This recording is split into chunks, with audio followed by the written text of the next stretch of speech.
네, 안녕하십니까. 위생사 시험에서 관련된 위생관계 법령을 강의하게 된 이영표입니다. 자, 기본적으로들 우리 시험에 관한 전반적 사항을 한번 살펴드리고요. 공부 방향을 잡아보도록 하겠습니다. 자, 저희 시험은 위생사 면허를 취득하기 위한 것이고요. 위생사 면허는 보건복지부 장관의 면허가 있어야 되는데 시험에 합격을 해야 되겠죠. 자, 우리 시험 자체는 그게 필기시험하고 실기시험 이렇게 나눠져 있습니다. 그래서 필기시험은 기본점들 우리 객관식 문제로서 오지선다형이죠. 오지선다형이고요. 또 우리 실기시험이 있다고 보시면 되겠습니다. 그래서 이제 일반적으로 우리 필기시험은 과목으로 따지면 5개 과목을 보고 있지요. 그래서 5개 기본적 내용을 한번 잡아드립니다. 자, 보통 우리 공중보건학이 있습니다. 공중보건학이 있고요. 자, 그리고 또 우리 환경위생학이 있습니다. 환경위생학. 자, 그리고 식품위생학이 있습니다. 식품위생학입니다. 자, 그리고 또 한 과목은 일반 우리 위생곤충학이 있죠. 자, 위생곤충학이 있습니다.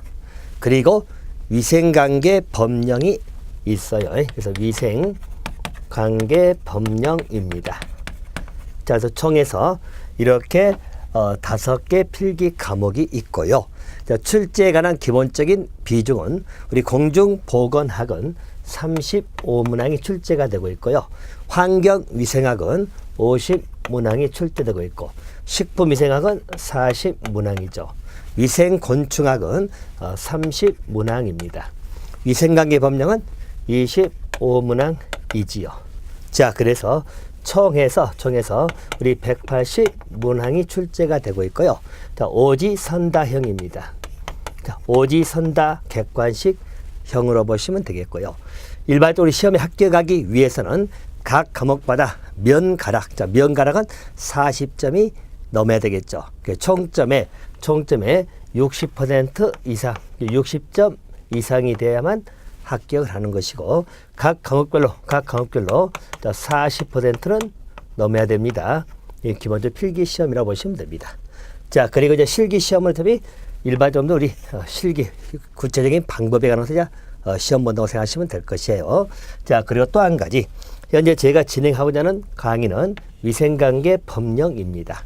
그죠? 위생관계 법령이라 해가지고요.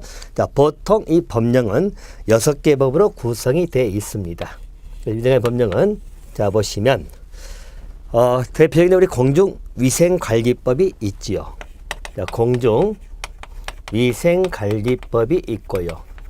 자, 두 번째는 식품위생법이 있습니다. 또 세 번째는 감염병이죠. 자, 우리 감염병의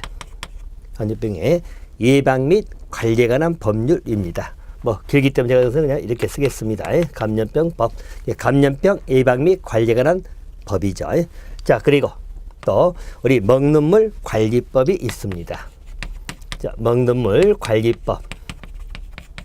자, 그리고 또 우리 폐기물이죠.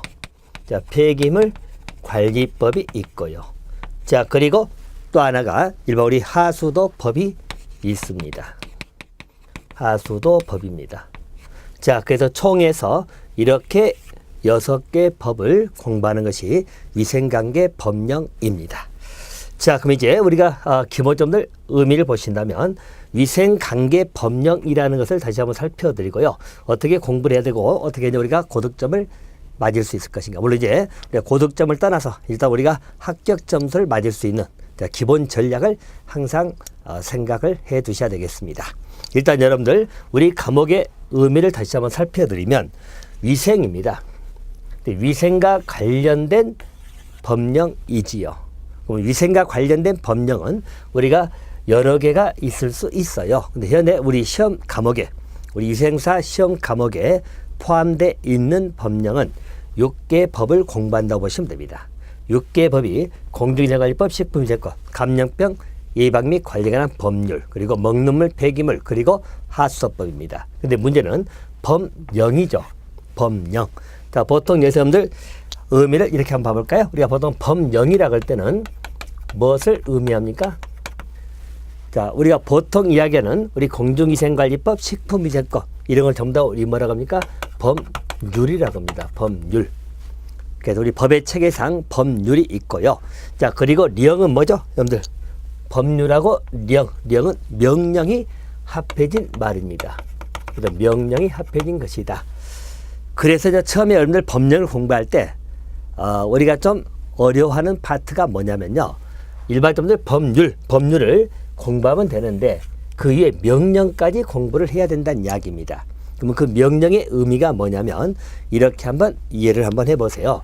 자, 우리 보통 법의 체계를 놓고 보면 이 법은 보통 실정법 체계로 보면 가장 상위에 헌법이라는 것이 있고요. 그 아래 법률적 효력을 가진 법들 그리고 명령적 효력을 가진 법들 이렇게 위계 질서가 있는데 일반적으로 법은 법률이 가장 많이 접하는 것들이죠. 그러니까 우리 헌법 밑에는 법률이 있다고 보시면 되는데 자, 법률은 여러분 누가 만들겠죠? 우리 국회에서 제정합니다.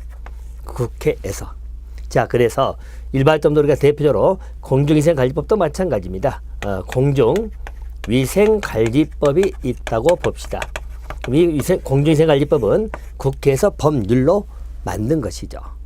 그래서 실제로 우리 법률에 관한 여러 가지 조문들, 우리 법 조문들이 구성이 돼 있습니다.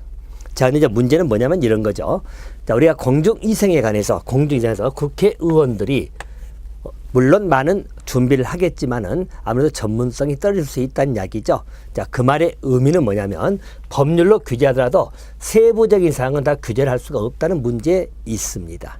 자, 그래서 위생관리법이 있으면 좀 더 구체적이고 세부적인 내용들을 바로 뭐죠? 우리 명령으로 만드는 것이죠.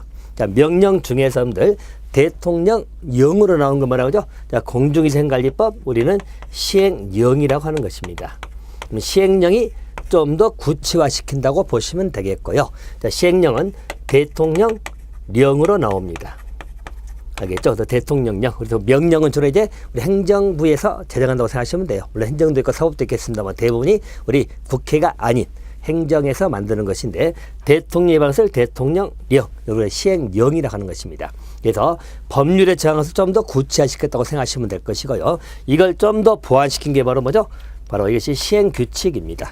그래서 무슨 시행규칙이 나오게 되겠죠? 시행규칙입니다. 자, 시행규칙은 주로 여러분들 총리령이나 아니면 부령입니다. 이렇게 제정이 되는 것이에요. 자, 그래서 우리가 처음에 법을 공부할 때는 법률만 공부하면 그래도 조문이 그렇게 많지는 않습니다만은 이제 보충 내용인 시행령, 시행규칙까지 공부를 해야 된다는 이야기죠. 그러다 보니까 이 법 조문의 수가 보통 3배수가 되어버린다는 이야기입니다. 특히 또 시행규칙 같으면 세세한 부분이 나와 있기 때문에 우리가 표로 정리할 그 여러 가지 많은 내용을 함축돼 가지고 규정이 돼 있어요. 그래서 실제 우리가 법을 6개 공부하더라도 시행령, 시행규칙에 다 배우면 일반 6, 3, 18, 18개의 법령을 공부한다고 해도 과언이 아니겠죠. 그럼 여러분들 이 많은 법조문들을 우리가 어떻게 완벽하게 정리해서 100점을 맞는다. 이건 사실 어려운 파트입니다. 자, 그래서 일반적으로 우리가 시험 공부를 할 때 있어서는 합격권에 들 수 있는 그러한 점수를 목표치로 해가지고 공부를 하셔야 될 것 같고요. 자, 그러기 위해서는 이 조문을 정리하는 건 맞지만 이 조문 중에서도 특히 중요한 빈출되는 그런 부분들, 자, 빈출된 항상 여러 번 출제가 될 수 있는 그런 부분들입니다. 이 빈출 파트, 우리 빈출 파트를 정확하게 정돈을 하셔야 될 것이고, 그럼 이런 것들은 여러분 주로 어떤 게 문제가 나올 거냐면 대부분의 문제를 보게 되면 주체 문제도 잘 나옵니다. 그래서 이제 저 수업 시간에 계속 말씀을 드리겠습니다만 주체라는 것은 보건복지부장이 하는 것이냐, 시도지사가 하는 것이냐, 또는 시군구장이 할 것이냐, 이런 것들 정리를 하셔야 될 것이고요. 또 필요하다면 일반적인 우리가 내용적인 문제, 우리가 포함될 것 같은 어떤 계획이 있다면 종합계획에 들어갈 사항인가 아닌가. 여기도 내용이 많은 것들은 대표 두세 가지 것, 서너 가지 걸 입력해 놓으셔가지고 객관식 지문이기 때문에 고를 수 있을 정도, 그렇게 보시면 되겠고요. 또 한 가지는 행위의 유형에 관한 것 하나씩 정리를 하셔야 됩니다. 행위 유형에 관한 것들은 다시 말하면 주로 이제 처분 등에 관한 것들을 공부하시면 됩니다. 처분 등은 영업정지라든가 내지는 등록, 내지 허가 취소 이런 것들 있겠죠. 그래서 이런 것들 자격 취소라든가요, 이런 것들 정리를 좀 해두시면 되겠고, 이런 것들을 같이 공부하면서 자꾸 이제 중요한 부분들을 같이 정리를 하시면 준비가 되지 않을까 싶습니다. 물론 이제 대부분의 우리 준비하신 분들이 법을 전공하지 않으셨기 때문에 영어적인 문제부터 좀 딱딱하게 느끼는 건 사실입니다만은 시험용으로 공부한다는 자세로서 저하고 같이 이제 중요한 부분들을 반복해서 꼭 합격권에 들 수 있는 점수를 맞도록 노력을 해보도록 하겠습니다. 여러분들의 시험의 합격을 기원하도록 하겠습니다. 감사합니다.